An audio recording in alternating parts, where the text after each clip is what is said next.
दोस्तों वानखेड़े में खेले गए भारत ऑस्ट्रेलिया पहले टी20 मुकाबले में टीम इंडिया का तेज गेंदबाज कंगारू के लिए बना काल, जहां पर गोली की रफ्तार से भी तेज गति से फेंकी गई गेंदों के सामने ऑस्ट्रेलिया के बड़े से बड़े बल्लेबाज घुटने टेकते हुए नजर आए। तो वही दोस्तों पहले टी20 मुकाबले के पहले ओवर में हैट्रिक लेकर बुमराह ने बनाया अनोखा रिकॉर्ड। कंगारू टीम पर आई कयामत और पहले टी20 मुकाबले में दिखा दी उन्हें उनकी असली औकात। नमस्कार दोस्तों, स्वागत है आपके अपने मन पसंदीदा क्रिकेट चैनल क्रिक अबोबो में। दोस्तों इस वीडियो के माध्यम से हम आपको वानखेड़े में खेले गए भारत और ऑस्ट्रेलिया के बीच पहले टी20 मुकाबले की पूरी रोमांचक हाईलाइट दिखाने वाले हैं। लेकिन दोस्तों उससे पहले अगर आप भी जसप्रीत बुमराह की बुम बुम वाली तूफानी वापसी से खुश है तो वीडियो को लाइक कर चैनल को सब्सक्राइब कर अपना सपोर्ट हमें जरूर दिखाएं। तो दोस्तों भारत और आयरलैंड के बीच खेली गई 3 टी20 मुकाबलों की सीरीज समाप्त होते ही अब कंगारू टीम भारत दौरे पर 3 टी20 मुकाबलों की रोमांचक सीरीज खेलने आई है, जहां पर टीम इंडिया की कमान हार्दिक पांड्या के कंधों पर सौंपी गई है। तो वही दोस्तों कंगारू टीम के लिए स्टीव स्मिथ कप्तानी करते हुए देखे गए थे। ऐसे में दोस्तों भारत ऑस्ट्रेलिया टी20 सीरीज एक रोमांचक और कांटे की सीरीज होने वाली है,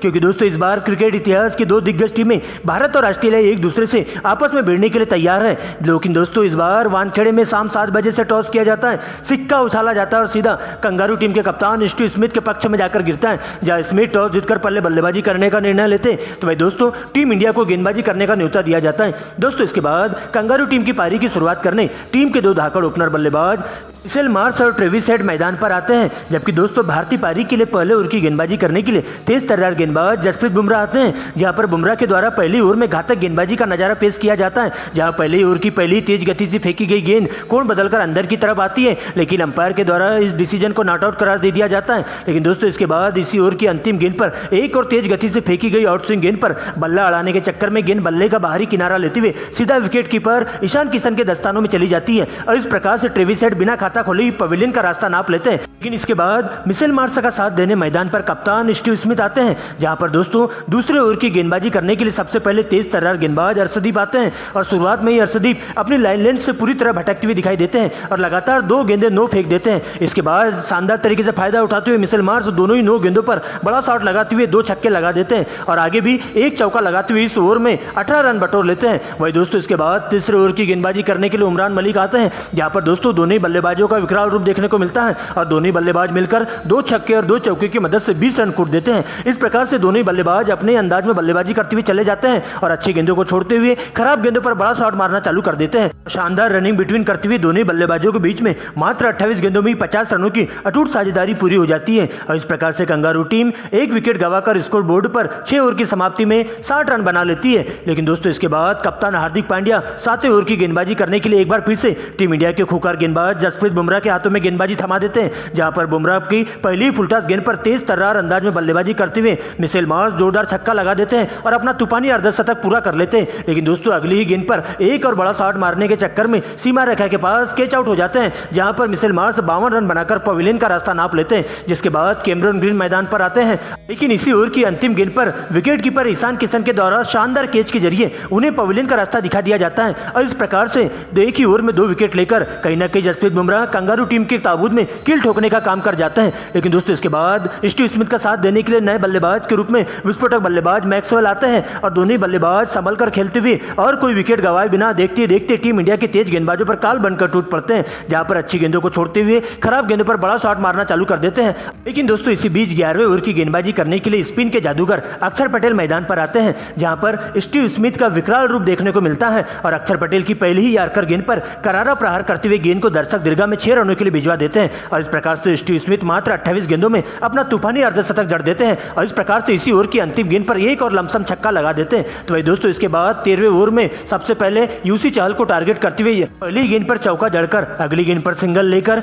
मैक्सवेल को स्ट्राइक देते हैं, जहां पर मैक्सवेल अंतिम की 4 गेंदों में 2 छक्के और 2 चौके जड़ देते हैं और इस प्रकार से मैक्सवेल भी मात्र 27 गेंद में ही अपना तूफानी अर्धशतक पूरा कर लेते हैं। दोस्तों इसके बाद तो दोनों बल्लेबाज यही नहीं रुकते हैं और 15 ओवर की समाप्ति पर कंगारू टीम का स्कोर 3 विकेट के नुकसान पर स्कोर बोर्ड पर 170 रनों तक पहुंच जाता है। लेकिन दोस्तों इसके बाद 16 ओवर में जसप्रीत बुमराह बुम बुम वाली एंट्री करते हुए कंगारू के लिए काल बनकर आते हैं, जहां पर अच्छी लय में दिखाई दे रहे कप्तान स्टीव स्मिथ को 90 रनों के निजी स्कोर पर क्लीन बोल्ड कर देते हैं। तो भाई दोस्तों इसके बाद इसी ओवर की अंतिम गेंद पर एक और यार्कर गेंद पटककर अच्छी लय में दिखाई दे रहे मैक्सवेल को भी 60 रनों के निजी स्कोर पर पवेलियन का रास्ता दिखा देते हैं। इस प्रकार से जसप्रीत बुमराह एक ही ओवर में 2 विकेट लेकर कंगारू टीम के ताबूत में कील ठोकने का काम करते हैं। लेकिन दोस्तों इसके बाद कंगारू टीम के लिए 2 नए बल्लेबाज मैदान पर आते हैं, जहां पर मार्क स्टोइनिस और सलामी विकेट के पर बल्लेबाज एलेक्स कैरी मैदान पर आते हुए दिखाई देते हैं और दोनों बल्लेबाज संभल कर खेलते हुए बाकी के 4 ओवर में सिंगल, डबल और चौके की मदद से पारी को संभाल कर रखते हैं और टीम के लिए जरूरी रन जोड़ते हुए जाते हैं। लेकिन दोस्तों इसी बीच 19वें ओवर में अर्शदीप को टारगेट करते हुए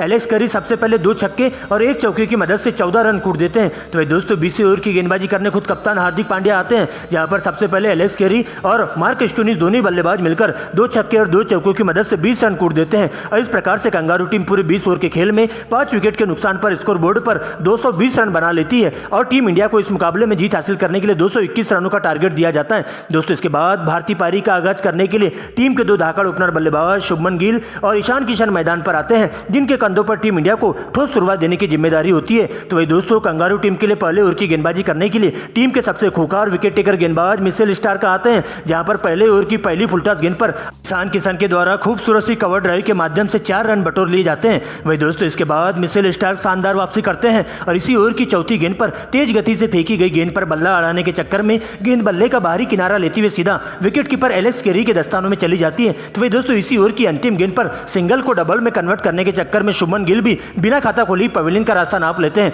जिसके बाद नए बल्लेबाज के रूप में सूर्य कुमार यादव और हार्दिक पांड्या मैदान पर आते हैं। लेकिन दोस्तों इसके बाद दूसरे ओवर की गेंदबाजी करने के लिए मार्क स्टोइनिस आते हैं, जहां पर सबसे पहले सूर्य कुमार यादव आड़ा तेरह शॉट मारते हुए पहली गेंद पर गगनचुंबी छक्का लगा देते हैं और अगली गेंद पर सिंगल लेकर हार्दिक पांड्या को स्ट्राइक देते हैं, जहां हार्दिक पांड्या अंतिम की 2 गेंदों पर back to back 2 cover drive के माध्यम से 8 रन बटोर लेते हैं और इस प्रकार से स्टोइनिस की इस ओवर में 16 रन आ जाते हैं। दोस्तों इसके बाद तो दोनों ही बल्लेबाज अपने अंदाज में बल्लेबाजी करते हुए चले जाते हैं और अच्छी गेंदों को छोड़ते हुए खराब गेंदों पर बड़ा शॉट मारना चालू कर देते हैं, जहां पर सबसे पहले सूर्य कुमार यादव मात्र 28 गेंदों में ही 4 गगनचुंबी छक्कों की मदद से तूफानी अर्धशतक जड़ देते हैं। तो भाई दोस्तों हार्दिक पांड्या भी इसी ओवर की अंतिम गेंद पर 2 रन लेकर अपना 50वां पूरा कर लेते हैं और इस प्रकार से टीम इंडिया 10 ओवर के खेल में 2 विकेट गंवाकर स्कोर बोर्ड पर 70 रन बना लेती है। लेकिन दोस्तों इसके बाद 11 ओवर की गेंदबाजी करने के लिए एडम जंपा की एंट्री होती है, जहां पर एडम जंपा के पहले ओवर में हार्दिक पांड्या का विकराल रूप देखने को मिलता है और हार्दिक पांड्या एडम जंपा की एक ही ओवर में 2 छक्के और 2 चौकों की मदद से 20 रन कूट देते हैं और इस प्रकार से एडम जंपा की पूरी तरह से धज्जियां उधेड़ कर रख देते हैं। तो भाई दोस्तों दूसरी ओर सूर्य कुमार यादव भी अगली ओवर में मिचेल स्टार्क की एक ही ओवर में अपने अंदाज में बल्लेबाजी करते हुए दिखाई देते हैं और देखते देखते दोनों बल्लेबाजों के बीच में मात्र 48 गेंदों में ही 100 रनों की अटूट साझेदारी पूरी हो जाती है। लेकिन दोस्तों 12वें ओवर में मिचेल स्टार्क को टारगेट करते हुए सूर्य कुमार यादव अपने अंदाज में बल्लेबाजी करते हुए देखे जाते हैं, जहां पर सूर्य कुमार यादव के द्वारा सबसे पहले एक हुक शॉट मारते हुए गगनचुंबी छक्का लगा दिया जाता है। तो दोस्तों मिड ऑफ के ऊपर से अगली गेंद पर 90 मीटर का जोरदार छक्का लगा देते हैं और इस प्रकार से इसी ओवर की अंतिम 2 गेंदों पर 2 और चौके लगा देते हैं। लेकिन दोस्तों इसके बाद 14वें ओवर में हार्दिक पांड्या भी ताबड़तोड़ अंदाज में बल्लेबाजी करते हुए दिखाई देते हैं और धीरे धीरे अपने शतक के काफी करीब पहुंच जाते हैं। लेकिन दोस्तों इसी बीच 15वें ओवर में एक बार फिर से मिचेल स्टार्क की एंट्री होती है, जहां पर आते ही टीम इंडिया की बड़ी मछली का शिकार कर जाते हैं, जहां पर सूर्य कुमार यादव एक पुल शॉट मारने के चक्कर में सीमा रेखा के पास 70 रनों के निजी स्कोर पर कैच आउट हो जाते हैं और इस प्रकार से सूर्य कुमार यादव की धुआंधार 70 रनों की पारी का अंत हो जाता है और इस तरह से टीम इंडिया 3 विकेट गंवाकर 15 ओवर की समाप्ति पर स्कोर बोर्ड पर 161 रन बना लेती है। दोस्तों इसके बाद आगे का मोर्चा संभालने के लिए अक्षर पटेल मैदान पर आते हैं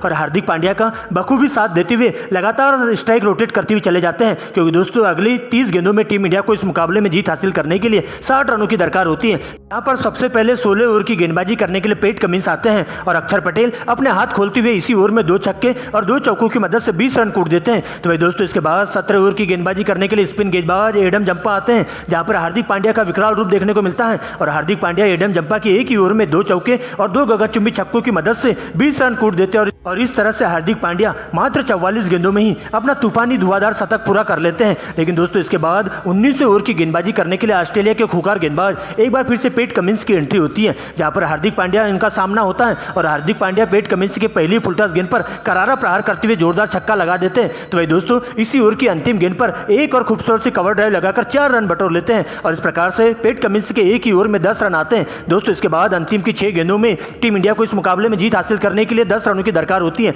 यहाँ पर दोस्तों अक्षर पटेल का सामना होता है मार्क स्टोइनिस से, जहां पहली गेंद पर सिंगल लेकर अक्षर पटेल हार्दिक पांड्या को स्ट्राइक दे देते हैं। लेकिन दोस्तों इसके बाद हार्दिक पांड्या के सामने मार्क स्टोइनिस अच्छी लय में गेंदबाजी करते हैं और पूरी तरह से लाइन लेंथ में गेंदबाजी करते हुए हार्दिक पांड्या को अगली 3 गेंदों में बिल्कुल भी रन बनाने का मौका नहीं देते हैं। लेकिन दोस्तों सर पर कफन बांध करके आए हार्दिक पांड्या अंतिम की 2 गेंदों में 2 जोरदार करारे चौके जड़कर और अंतिम गेंद पर सिंगल लेकर इस मुकाबले में टीम इंडिया को जीत हासिल करवा देते हैं और इस प्रकार से टीम इंडिया इस रोमांचक मुकाबले में कंगारू टीम को 7 विकेट से रौंद देती है, जहां पर टीम इंडिया के लिए घातक गेंदबाजी करने वाले जसप्रीत बुमराह को उनके 5 विकेट के लिए प्लेयर ऑफ द मैच चुना जाता है।